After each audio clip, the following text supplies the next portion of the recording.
बिहार में पहले सम्राट चौधरी जो हैं वो खेला करते हैं। चिराग पासवान की लॉटरी लगती है, लेकिन अब सम्राट चौधरी और देश के प्रधानमंत्री नरेंद्र मोदी को तगड़ा और बड़ा झटका लगा है। और ये झटका और कोई नहीं बल्कि 5 पांडव में से एक पांडव ने ये तगड़ा झटका दिया है और बिहार सरकार के मंत्री ने ऐलान कर दिया है, जिसके बाद एनडीए की मुश्किलें बढ़ गई है। एनडीए के लिए खतरे की घंटी जो है वो बज चुकी है और आज हम आपको तमाम सटीक जानकारी देंगे, सबूत दिखाएंगे कि किस तरीके से सम्राट चौधरी और प्रधानमंत्री नरेंद्र मोदी को तगड़ा बड़ा झटका लगा है और बिहार से ऐलान कर दिया गया है। और इस वक्त हमारे साथ में आप दूसरे फ्रेम में देख रहे होंगे कि हमारे सीनियर जर्नलिस्ट राकेश सिंह जी हैं।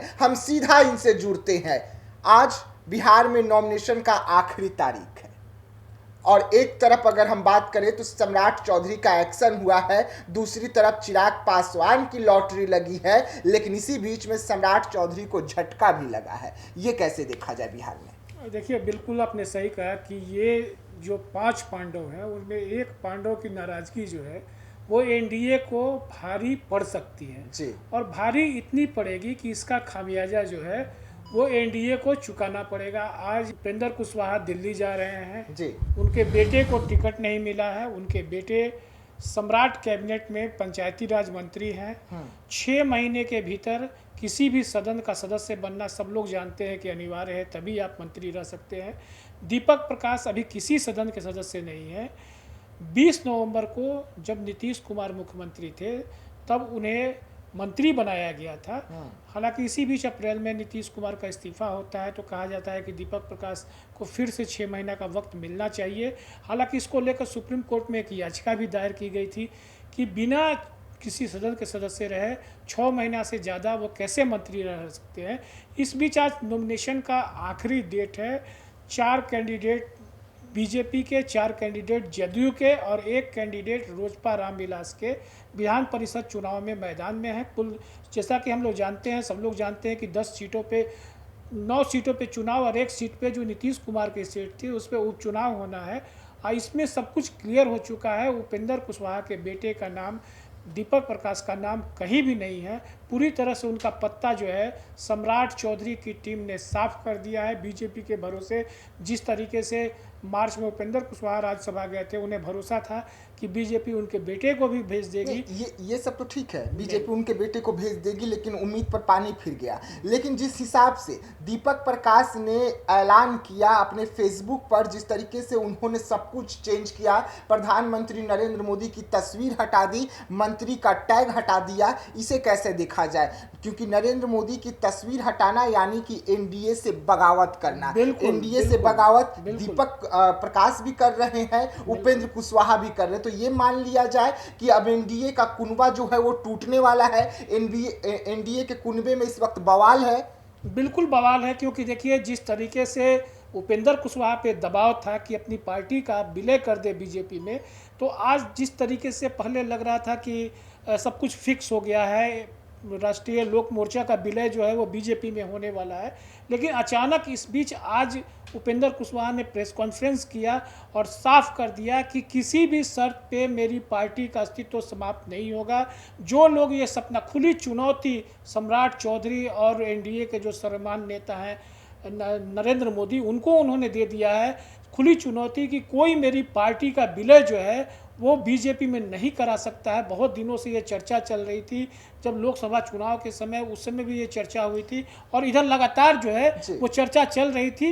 लेकिन इस बीच उपेंद्र कुशवाहा के ऐलान से और दीपक प्रकाश के जो बगावती तेवर है उससे एनडीए की मुश्किलें काफी बढ़ती नजर आ रही तो है। आप तालाब में रहकर मगर से बैर नहीं कर सकते। बिल्कुल। अगर बिल्कुल। बीजेपी को हम देखें तो बीजेपी पूरे देश में सबसे बड़ी पार्टी है। इस वक्त भारत की सबसे बड़ी पार्टी बीजेपी है और आप उसको मगर मानिए और उस तालाब में आप हैं, एनडीए के कुनबे में आप हैं, तो आप बीजेपी से बगावत करके कब तक एनडीए के कुनबे में रहिएगा? ये भी तो सवाल उठ जाता है। बिल्कुल बिल्कुल, ये सवाल उठना लाजमी है। लेकिन आज उपेंद्र, देखिए डैमेज कंट्रोल के लिए भी पूरा प्रयास जो हो रहा है कुछ लोग कह रहे हैं कि दीपक प्रकाश को यहाँ से चुनाव, बांकीपुर से चुनाव भी लड़ाया जा सकता है। हालांकि अभी वैसी कोई बात नहीं आई है। सबसे बड़ी बात थी कि विधान परिषद चुनाव में उन्हें उम्मीदवार बनाया जाना था, लेकिन उम्मीदवार ना बना के पूरी तरह से जो उनके मंसूबे थे उस पर पानी फेर दिया गया है। आरएलएम जो है वो पूरी तरह से बेचैनी में है, छटपटाहट में है। और इसी बेचैनी छटपटाहट के बीच उपेंद्र कुशवाहा जो है वो आज दिल्ली के लिए रवाना हो रहे हैं। दिल्ली में उनकी क्या बात होती है, वो ये अमित शाह से, प्रधानमंत्री नरेंद्र मोदी से क्या बात होती है, उसके बाद ही कुछ सामने आ पाएगा। हालांकि कहा जा रहा है कि 13 को शायद उनकी पार्टी का राष्ट्रीय अधिवेशन होने वाला है, इसको लेके वो दिल्ली जा रहे हैं। ये तो ठीक है, ये उनकी पर्सनल पार्टी की बात हो गई।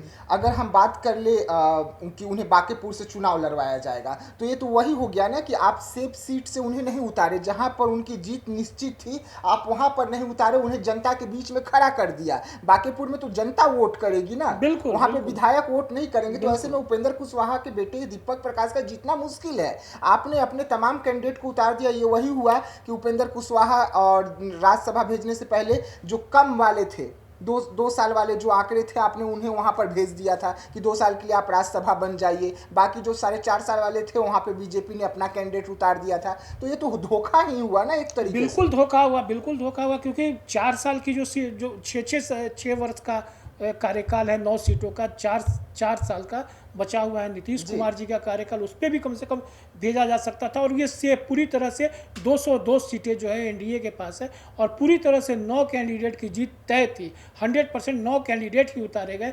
एक जो है वो विपक्ष को मिलना, जो सुनील सिंह उम्मीदवार आरजेडी की तरफ से बनाए गए हैं, जो पहले भी एमएलसी थे और इस बार भी उनको उम्मीदवार बनाया गया है।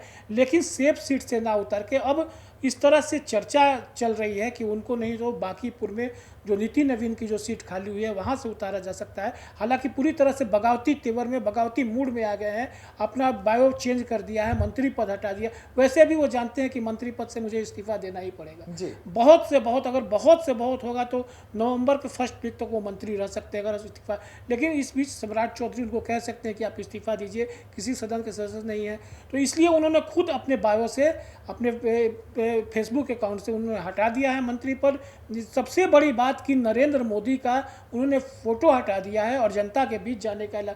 तो ये पूरी तरह से खुलेआम एनडीए को चुनौती है, एनडीए से बगावत है, और इसका खामियाजा कहीं ना कहीं जो है वो आरएलएम को भुगतना पड़ सकता है। चलिए, तो एनडीए में इस वक्त बगावत है। जहां एक तरफ नामांकन चल रही है तो दूसरी तरफ रणनीति अपनाई जा रही है। और अब उपेंद्र कुशवाहा रणनीति अपना रहे हैं तो दूसरी तरफ बिहार सरकार के मंत्री दीपक प्रकाश ने मंत्री का टैग हटा दिया है, मोदी का फोटो हटा दिया है, और जो तस्वीर लगाई है जनता के बीच की, यानी कि अब दीपक प्रकाश संघर्ष करेंगे, जनता के बीच में रहेंगे और जनता को यह बतलाएंगे कि बीजेपी ने मेरे साथ धोखा किया। एनडीए का हिस्सा रहने के बाद भी बीजेपी ने मुझे बाहर का रास्ता दिखाया, और अब चुनौती बड़ी है दीपक प्रकाश के लिए, लेकिन बीजेपी के लिए तगड़ा और बड़ा झटका है। तो ऐसे तमाम खबरों को लेकर रहिएगा देशवा न्यूज के साथ, दीजिएगा इजाजत। धन्यवाद।